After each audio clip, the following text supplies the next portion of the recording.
Seorang bayi manusia ditinggalkan sendirian di pantai selatan, diselamatkan oleh Ratu Laut Selatan, Nyi Roro Kidul yang selama ini hanya hidup dalam legenda. 15 tahun kemudian, anak itu tumbuh menjadi ancaman bagi perusahaan raksasa, diburu kekuatan gelap, dilindungi badai misterius, dan berdiri berhadapan langsung dengan presiden. Siapa sebenarnya Jaka, anak manusia, atau utusan Laut Selatan? Fajar perlahan terbit dari balik cakrawala timur.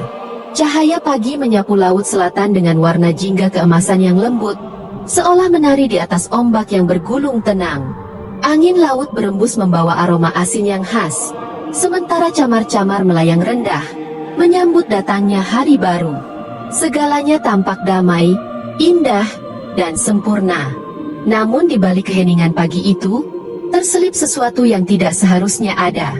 Sebuah suara lirih, nyaris tenggelam oleh desir ombak. Tangisan pelan yang menyayat sunyi. Di balik kabut tipis yang menggantung di atas permukaan air, berdirilah sesosok perempuan agung di atas karang besar. Mahkota hijau keemasan bertengger anggun di kepalanya. Rambutnya terurai panjang, melambai mengikuti hembusan angin laut. Wajahnya teduh, namun sorot matanya tajam menatap jauh ke cakrawala. Dialah Nyi Roro Kidul, penguasa Laut Selatan, penjaga keseimbangan antara dunia manusia dan alam samudra. Setiap subuh, ia menyatu dengan doa-doa alam, meresapi denyut kehidupan laut. Namun pagi itu, ketenangannya terusik oleh suara asing. Tangisan bayi. Bukan suara makhluk laut, bukan pula gema angin. Sebuah suara manusia kecil yang rapuh.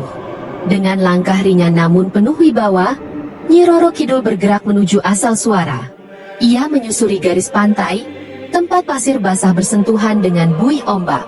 Di balik rimbunan pandan laut, pandangannya tertumbuk pada pemandangan yang membuat hatinya bergetar. Seorang bayi terbaring dalam balutan kain lusuh, tubuh mungilnya menggigil kedinginan, wajahnya memerah karena tangis. Di sampingnya terdapat keranjang anyaman kecil, dan di atasnya terlipat selembar kertas kusut. Nyi Roro Kidul berlutut, mengangkat bayi itu dengan kelembutan yang tak terbayangkan dari seorang ratu samudra. Tangisan itu masih terdengar lemah, napasnya tersengal. "Manusia," gumamnya lirih. "Siapa yang tega meninggalkanmu di sini?" Ia membuka kertas tersebut. Tulisan tangan yang gemetar seolah memancarkan keputusasaan. "Maafkan aku. Aku tak sanggup merawatnya. Tolong jaga dia. Siapapun yang menemukan, namanya Jaka." Nyi Roro Kidul terdiam lama. Matanya menatap laut lepas, seakan meminta petunjuk pada semesta. Namun hatinya telah mantap. Bayi ini bukan anak biasa. Takdir telah menuntunnya ke pantai itu. Dengan pelukan hangat, Nyi Roro Kidul membawa Jaka masuk ke dalam kabut laut. Dalam sekejap mata, mereka menghilang, tenggelam menuju istana megah di dasar samudra. Dunia manusia akan melupakan pagi itu, akan melupakan bayi yang pernah terdampar di tepi pantai. Namun sang Ratu Laut tak akan pernah melupakan makna pertemuan tersebut. Jaka kini menjadi bagian dari kerajaan laut. Dan dari sanalah kisah luar biasa itu bermula. Kegelapan dasar laut bukanlah kehampaan. Jauh di bawah permukaan, terbentang dunia yang tak pernah terjamah mata manusia. Istana karang berkilau hijau zamrud berdiri megah, diterangi cahaya lembut mutiara laut. Makhluk-makhluk laut legendaris menjaga setiap sudutnya. Makhluk yang selama ini hanya hidup dalam dongeng. Di sanalah Nyi Roro Kidul bersemayam, dan di sanalah Jaka mulai tumbuh. Hari-hari pertama Jaka di kerajaan laut penuh tantangan. Tubuhnya kecil dan rapuh, paru-parunya masih bergantung pada udara dunia atas. Namun Nyi Roro Kidul tak pernah meninggalkannya sendirian. Ia memanggil tabib-tabib laut terbaik, meramu-ramuan dari rumput laut suci, dan menenun selimut dari sisik naga laut untuk menghangatkan tubuh mungil Jaka. Setiap malam, sang ratu menyanyikan tembang kuno warisan leluhur laut. Lagu yang dulu mampu menenangkan badai, kini menjadi nina bobo bagi seorang bayi manusia. "Jaka," bisiknya lembut sambil membelai pipi kecil itu. "Kau bukan anak laut, tapi laut telah menerimamu. Dan aku akan menjagamu." Waktu berlalu seperti arus bawah laut, tenang, namun penuh kekuatan. Jaka tumbuh menjadi bocah yang berbeda. Rambutnya hitam pekat seperti malam, matanya tajam dan penuh rasa ingin tahu. Ia belajar bahasa laut dari lumba-lumba tua, memahami arus dari penyu raksasa, dan mempelajari keseimbangan alam langsung dari Nyi Roro Kidul. Tak ada sekolah, tak ada buku. Laut adalah gurunya. Kehidupan adalah pelajarannya. Namun ada satu pertanyaan yang selalu mengusik benaknya, tentang dirinya sendiri. Suatu hari, saat usianya menginjak 7 tahun, Jaka memberanikan diri bertanya, "Ibu Ratu, kenapa aku berbeda? Kenapa aku tak bisa bernapas di dalam laut seperti yang lain?" Nyi Roro Kidul menatapnya dalam-dalam, dengan mata yang menyimpan ribuan tahun kebijaksanaan. "Karena kau berasal dari dunia atas, Jaka, namun kau diterima di dunia bawah. Itu bukan kekurangan, melainkan anugerah." Jaka terdiam. Ia mencintai laut, dan menyayangi sang ratu seperti ibu kandungnya. Namun di relung terdalam hatinya, ada ruang kosong yang belum terisi. Ia tak mengenal wajah ibu yang melahirkannya, tak tahu alasan mengapa ia ditinggalkan. Ia hanya tahu satu hal, ia ingin menemukan jati dirinya. Suatu malam, badai besar mengguncang laut selatan. Ombak menggila, arus bawah laut kacau, dan seluruh kerajaan bersiap menghadapi kekacauan. Badai ini bukan murni amarah alam, melainkan dampak keserakahan manusia. Limbah, kapal-kapal rakus, dan karang yang dirusak tanpa ampun. Nyi Roro Kidul memerintahkan pasukannya berjaga. Jaka, yang kini berusia 12 tahun, ikut membantu.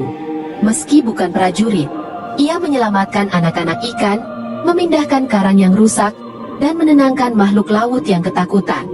Di tengah badai itulah, takdir Jaka perlahan mulai menunjukkan arah. Setelah badai benar-benar mereda, Nyi Roro Kidul memanggil Jaka ke ruang tahtanya yang sunyi dan luas. Cahaya mutiara memantul di dinding karang, menciptakan suasana hikmat. "Jaka," ucapnya lembut namun tegas, "hari ini kau telah menunjukkan keberanian dan belas kasih yang besar." Pandangannya menembus mata anak itu. "Namun sudah waktunya kau mengetahui lebih banyak. Dunia di atas sedang terluka. Dan suatu hari nanti, kau harus naik ke permukaan, karena takdirmu berada di sana." Jaka terdiam. Dadanya terasa sesak. "Aku harus meninggalkan laut?" tanyanya lirih. "Bukan meninggalkan," jawab sang ratu pelan, "tapi kembali. Hanya manusia yang berhati laut yang mampu menyembuhkan dunia manusia yang tenggelam oleh keserakahan." Jaka belum sepenuhnya memahami makna kata-kata itu, namun hatinya bergetar. Seolah ada pintu lama di dalam jiwanya yang terbuka perlahan, menghadirkan rasa asing yang justru terasa akrab. Malam itu, Jaka berdiri di puncak istana karang, memandang ke atas permukaan laut. Bintang-bintang berkilau jauh di sana, seperti memanggil. Ia belum tahu kapan hari itu tiba, namun ia tahu satu hal dengan pasti. Ia bukan hanya anak manusia, dan bukan pula sekadar anak laut. Ia adalah perpaduan keduanya. Dan di sanalah takdir luar biasa menantinya. Subuh di laut selatan terasa berbeda. Air laut tenang, nyaris tanpa gelombang. Seolah alam ikut menahan napas menyambut perpisahan. Jaka berdiri di atas karang tertinggi, mengenakan jubah biru laut yang dijahit dari benang rumput laut langka. Wajahnya kini tak lagi seperti bocah. Di usia 15 tahun, tubuhnya tegap, matanya tajam, namun sorot hatinya tetap lembut. Nyi Roro Kidul berdiri di sampingnya, menatap Jaka dengan pandangan seorang ibu yang harus merelakan anaknya pergi. Di tangannya, sang ratu membawa sebuah kotak kecil berwarna perak, berhiaskan ukiran gelombang dan bintang laut. "Ini untukmu," katanya lirih. Di dalamnya ada 3 benda. Secuil pasir dari dasar laut, sehelai rambutku, dan sebutir mutiara hati lautan. Selama kau membawa ini, laut akan mengenalmu sebagai anaknya. Jaka menggenggam kotak itu erat. "Aku tidak tahu harus bagaimana hidup di atas nanti, Ibu Ratu. Aku bahkan tak tahu siapa diriku sebenarnya," ujarnya dengan suara bergetar. "Ketidaktahuan itulah awal dari jawaban," balas Nyi Roro Kidul. "Berjalanlah, belajarlah. Dunia atas sedang menunggu seseorang sepertimu." Mereka berpelukan lama, tanpa kata, hangat dan penuh keheningan. Lalu Jaka melangkah perlahan, menembus permukaan laut menuju cahaya yang menyilaukan. Saat tubuhnya keluar dari air, fajar baru telah menyambutnya. Jaka terdampar di sebuah pantai kecil di pesisir selatan Jawa. Tak ada manusia, hanya pasir putih dan deretan pohon kelapa yang bergoyang pelan. Ia berjalan menyusuri hutan, melewati semak dan ilalang, hingga menemukan jalan kecil menuju sebuah desa. Desa itu sederhana dan tenang. Orang-orang memandangnya dengan heran. Rambutnya panjang, wajahnya bersih, jubah biru lautnya memantulkan cahaya matahari. Seorang kakek tua mendekat, bertopang tongkat kayu. "Siapa kamu? Nah, dari mana asalmu?" Jaka tersenyum tenang. "Saya dari laut, Kek." Orang-orang mengira ia anak nelayan yang hanyut. Namun ada sesuatu dari sorot matanya yang membuat mereka terdiam. Seorang perempuan parubaya bernama Bu Ati akhirnya membawa Jaka ke rumahnya. Ia tinggal seorang diri setelah anaknya merantau. Di rumah sederhana itulah, perjalanan Jaka sebagai manusia dimulai. Hidup di dunia manusia terasa sangat berbeda. Tak ada ikan yang berbicara, tak ada karang yang bercahaya di malam hari. Namun yang paling mengejutkan Jaka adalah kenyataan sosial yang ia saksikan. Kemiskinan, ketimpangan, dan keserakahan. Ia melihat nelayan bekerja keras seharian, namun hanya cukup makan sehari. Ia melihat anak-anak tak bersekolah karena tak mampu membeli sepatu. Ia menyaksikan hutan pesisir ditebang atas nama pembangunan, merusak aliran air dan mencederai laut. Hatinya ingin berteriak, namun ia tak tahu harus mulai dari mana. Ia hanyalah anak tanpa identitas, tanpa ijazah, tanpa KTP. Meski begitu, Jaka tak menyerah. Setiap hari ia membantu warga, mengangkat hasil tangkapan, mengajari anak-anak membaca, menyemangati mereka yang lelah. Perlahan, ia dikenal sebagai anak muda yang cerdas, sopan, dan berhati besar. Suatu hari, ia melihat anak-anak bermain di sungai yang kotor. Ia lalu membuat alat penyaring air sederhana dari bambu dan arang. Ia juga meracik pupuk cair dari sisa dapur warga. Semua berasal dari pengetahuan laut yang berpadu dengan pengamatan manusia. Bu Ati terperangah. "Sebenarnya kamu ini siapa, Jaka?" Jaka hanya tersenyum. Ia sendiri belum sepenuhnya tahu. Beberapa mahasiswa KKN dari universitas datang ke desa itu. Mereka melihat apa yang dilakukan Jaka dan terkejut. Di desa terpencil, ada anak muda yang membuat penyaring air, pupuk organik, bahkan peta konservasi laut. Kisah itu mereka bagikan di media sosial. Dalam seminggu, nama Jaka Anak Laut viral dan muncul di media nasional. Seorang jurnalis datang mewawancarainya. Saat ditanya asal-usulnya, Jaka menjawab tenang, "Saya anak yang pernah ditinggalkan, tapi tidak pernah kehilangan harapan. Saya tak tahu siapa orang tua saya, tapi laut pernah merawat saya, dan sekarang saya ingin merawat bumi." Jawaban itu mengguncang banyak hati. Beberapa hari kemudian, seorang wanita parubaya datang ke desa. Tangannya menggenggam surat lusuh, wajahnya pucat, tubuhnya gemetar. "Namamu Jaka?" tanyanya pelan. Jaka mengangguk. Wanita itu menangis, bersimpuh, dan mengaku, "Aku ibumu. Aku yang meninggalkanmu 15 tahun lalu. Maafkan aku." Air mata Jaka jatuh. Dadanya bergemuruh. Inilah jawaban yang ia cari selama ini. Namun yang muncul bukan amarah, melainkan kehangatan. "Ibu," bisiknya, "terima kasih telah membawaku ke dunia. Aku telah menemukan keluarga di laut, dan kini aku menemukanmu." Pelukan mereka menjadi berita utama.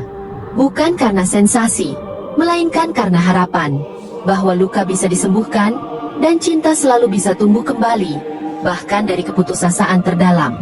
Di ujung malam itu, Jaka duduk sendirian di tepi pantai, menatap laut yang berkilau di bawah cahaya bulan. Ombak berdesir pelan, seolah sedang berbisik. Dari balik gelombang, sesaat muncul cahaya hijau lembut, berpendar lalu menghilang. Jaka tersenyum tipis. Ia tahu, Sang Ratu Laut sedang memperhatikannya dari kejauhan. Aku akan melindungi bumi ini, Ibu, bisiknya mantap. Aku berjanji. Dengan tekad itu, Jaka melangkah menuju dunia yang lebih luas. Dunia pendidikan, teknologi, dan perjuangan penyelamatan lingkungan yang lahir dari hati seorang anak yang pernah diselamatkan. Pagi di desa tetap berjalan seperti biasa. Matahari belum tinggi, ayam jantan berkokok dari kejauhan, dan para nelayan bersiap melaut. Namun bagi Jaka, pagi itu terasa berbeda. Di tangan Bu Ati terdapat sebuah amplop resmi berkop kementerian, lengkap dengan stempel merah dan tanda tangan digital. Jaka, ini dari Jakarta, ucap Bu Ati pelan, suaranya bergetar. Jaka membuka surat itu. Tangannya gemetar membaca setiap baris. Ia diundang oleh Kementerian Lingkungan Hidup dan Kehutanan untuk menghadiri forum nasional bertajuk Generasi Penjaga Bumi, dari Desa untuk Dunia. Bukan hanya itu, ia juga akan menerima penghargaan atas inovasinya dalam konservasi lingkungan berbasis masyarakat. Di bagian akhir surat, tertulis bahwa Presiden Republik Indonesia akan hadir dan menyerahkan penghargaan secara langsung. Jaka terdiam lama. Kabar itu cepat menyebar. Warga desa berkumpul melepas kepergiannya. Ia mengenakan batik sederhana dan celana hitam, pakaian pinjaman dari seorang guru yang bangga padanya. Di tangannya, kotak perak pemberian Nyi Roro Kidul tak pernah lepas. Saat mobil kementerian datang menjemput, Jaka memeluk Bu Ati erat. Pelukan itu bukan sekadar perpisahan, melainkan pertemuan dua jiwa yang saling mengisi kekosongan masing-masing. Di sepanjang perjalanan, Jaka menyaksikan perubahan dunia di balik jendela mobil. Sawah berganti jalan tol, rumah kayu berganti gedung menjulang, kicau burung berganti deru mesin. Namun hatinya tak gentar. Dalam diam, ia bertanya, apakah dunia seperti ini masih mau mendengar suara laut? Jakarta menyambut Jaka dengan gemerlap dan hiruk pikuk. Ia diinapkan di hotel mewah, diajak berkeliling gedung kementerian, bertemu aktivis, profesor, hingga selebritas pegiat lingkungan. Senyum dan sambutan hangat mengalir. Namun insting Jaka terusik. Di balik keramahan itu, ia mencium aroma pencitraan. Dalam sebuah sesi diskusi, perwakilan perusahaan tambang besar berbicara santai tentang keseimbangan eksploitasi dan konservasi, menampilkan grafik dan angka rebusasi di layar besar. Tapi Jaka melihat yang tak tertulis. Hutan adat yang hilang, pantai yang rusak, nelayan yang kehilangan lautnya. Jaka mengangkat tangan. Bolehkah saya bicara? Semua mata menoleh. Moderator mengangguk. Jaka berdiri tegak. Suaranya tenang, namun tajam. Saya bukan siapa-siapa, katanya, tapi saya dibesarkan oleh laut. Dan saya tahu, laut tidak bisa berbicara. Ia hanya mengamuk ketika dipaksa diam terlalu lama. Ruangan hening. Kalian tunjukkan grafik, lanjutnya. Tapi saya melihat wajah anak-anak desa yang tak bisa minum air bersih karena limbah. Kalian bicara investasi, tapi kami hidup dengan laut, bukan uang. Jika bumi ini sakit, kalian tak bisa membelinya kembali. Kalian tak bisa menukar oksigen dengan saham. Sebagian wajah menegang, sebagian lain terpukau. Usai diskusi, seorang menteri menghampirinya dan berbisik, Jaka, kau bukan tamu di sini. Kau adalah cermin bagi kami. Hari besar pun tiba. Gedung pertemuan dipenuhi undangan penting. Kamera media menyorot panggung utama. Jaka duduk di barisan depan, jantungnya berdegup kencang. Presiden naik ke podium, sosok sederhana dengan mata tajam dan wajah teduh. Dalam pidatonya, ia menyebut nama Jaka. Ada seorang anak dari Laut Selatan, ujar Presiden, yang mengajarkan kita bahwa pendidikan bisa lahir dari hati, dan cinta pada bumi tak perlu menunggu gelar atau jabatan. Jaka dipanggil ke atas panggung. Tangannya gemetar saat menerima penghargaan. Saya menerima ini bukan sebagai akhir, katanya pelan, melainkan sebagai awal. Karena bumi belum sembuh, laut belum tenang, dan saya belum selesai. Presiden menjabat tangannya erat. Jaka, ucapnya, negara membutuhkan pemuda sepertimu. Kami ingin kau menjadi duta lingkungan nasional. Bukan sekadar simbol, tapi pemikir, pembicara, dan pelaku kebijakan. Jaka terdiam. Ia tahu keputusan itu akan membawanya jauh dari pantai, jauh dari Nyi Roro Kidul, jauh dari akar yang membesarkannya.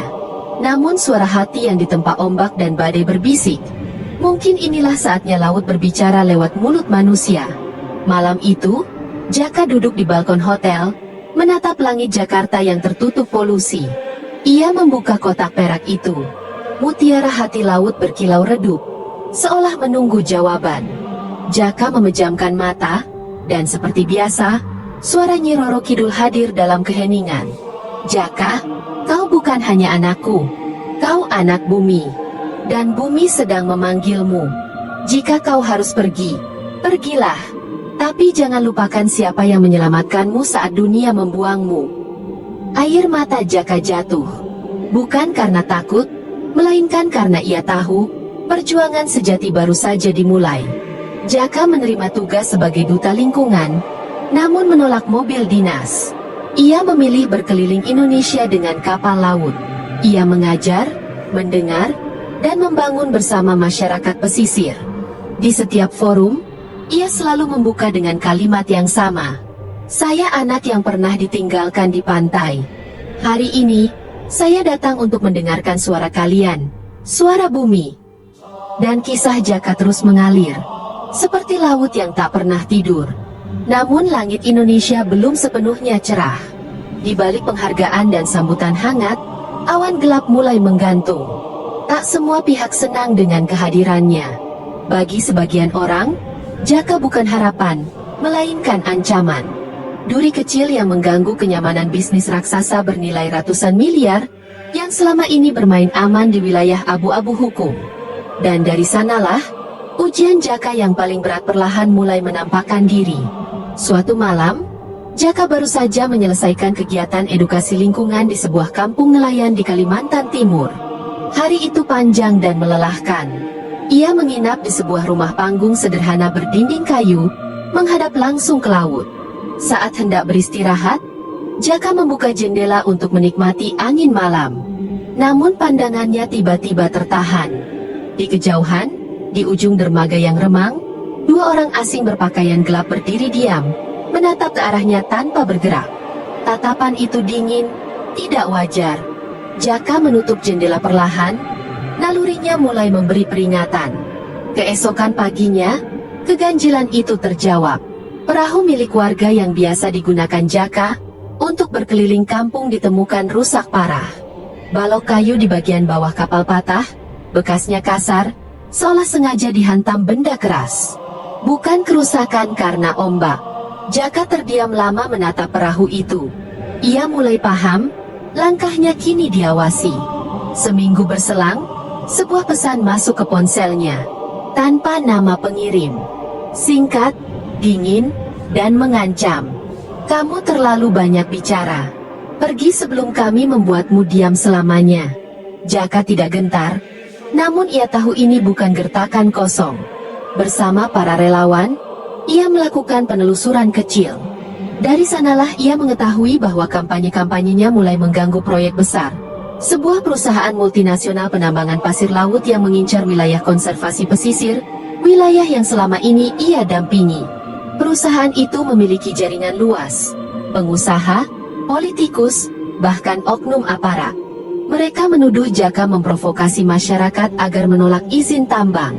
Padahal yang dilakukan Jaka hanyalah memberikan pengetahuan, hak atas laut yang bersih, hak atas lingkungan yang sehat. Media-media besar pun mulai memelintir cerita. Jaka dicap aktivis radikal, pemecah belah warga. Muncul pula isu bahwa ia dibiayai LSM asing. Padahal tak satu rupiah pun ia terima. Jaka sadar, ini bukan lagi sekadar konflik kepentingan. Ini adalah upaya pembunuhan karakter. Malam itu, di sebuah penginapan sederhana di Maluku, Jaka bermimpi. Dalam mimpinya, ia berdiri di tepi pantai yang asing. Langit hitam, laut surut jauh, dan angin dingin menusuk. Dari kejauhan, muncul sosok perempuan bergaun hijau panjang. Langkahnya tenang, anggun. Jaka, suaranya menggema, lembut seperti ombak. Ibu, Tanya Jaka lirih. Nyi Roro Kidul tersenyum. Kau tidak sendiri. Mereka bisa mengusik tubuhmu, tapi tidak jiwamu. Jangan takut. Teruskan jalanmu. Jika mereka menyentuhmu dengan niat buruk, biarkan laut yang menjawab. Jaka terbangun dengan tubuh basah oleh peluh. Di luar, angin pantai bertiup kencang, seolah berjaga. 3 hari kemudian, Jaka hendak memberikan ceramah lingkungan di sebuah sekolah pesisir. Namun sebelum naik ke panggung, seseorang menyergapnya dari belakang dan mendorongnya ke sebuah gang sempit. 4 pria mengelilinginya. Salah satu mengenakan jas dan kacamata hitam. Suaranya rendah dan dingin. Kami beri satu kesempatan. Hentikan semua kampanyemu. Pulang ke desamu. Kalau tidak, kau akan tenggelam tanpa bekas. Jaka menatap mereka tanpa gentar. Laut yang kalian rusak itu yang membesarkanku. Dan kalian pikir aku akan lari hanya karena ancaman? Salah satu pria maju sambil mengangkat tongkat kayu. Namun sebelum sempat menghantam, suara menggelegar terdengar dari arah pantai. Ombak tiba-tiba menghantam dermaga hingga pecah. Angin berubah menjadi badai kecil yang hanya menyapu gang itu. 4 pria itu terpental. Air laut masuk deras, menenggelamkan separuh tubuh mereka. Jaka tetap berdiri, kering, seolah badai sengaja melewatinya. Dengan wajah pucat dan ketakutan, mereka melarikan diri. Jaka terpaku. Ia tahu, itu bukan kebetulan.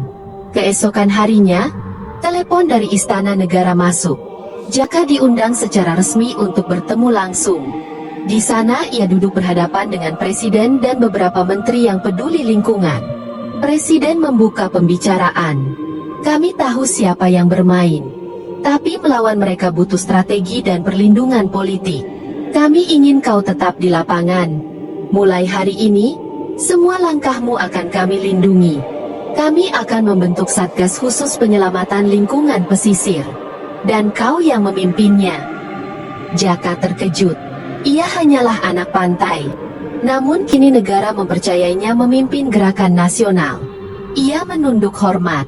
Saya terima. Tapi syarat saya satu. Jangan pernah membungkam suara rakyat kecil. Karena merekalah yang paling tahu apa yang terjadi di tanah dan laut mereka. Presiden tersenyum dan mengangguk. Jaka kembali ke lapangan. Kali ini tidak sendirian. Ia didampingi tim kecil dari negara. Namun yang paling menguatkannya, ia tahu, dari kedalaman laut, ada sosok yang selalu mengawasi. Nyi Roro Kidul bukan sekadar pelindung gaib, tetapi ibu yang mengajarkannya arti keberanian. Berdiri tegak meski badai sudah di depan mata. Jaka, anak pantai yang pernah dibuang, kini menjadi suara yang menggema membawa pesan Ibu Pertiwi. Bumi ini milik kita bersama. Jangan biarkan ketamakan merampasnya. Dari pantai sunyi lahir suara yang mengguncang dunia. Dari tangan seorang ratu laut, tumbuh jiwa yang mencintai alam dan sesama. Kisah Jaka bukan hanya tentang bayi yang diselamatkan, tetapi tentang harapan, keberanian, dan cinta tanpa syarat. Bahkan dari sosok yang selama ini hanya kita kenal sebagai legenda. Selama masih ada hati yang tulus menjaga bumi, masa depan selalu punya harapan.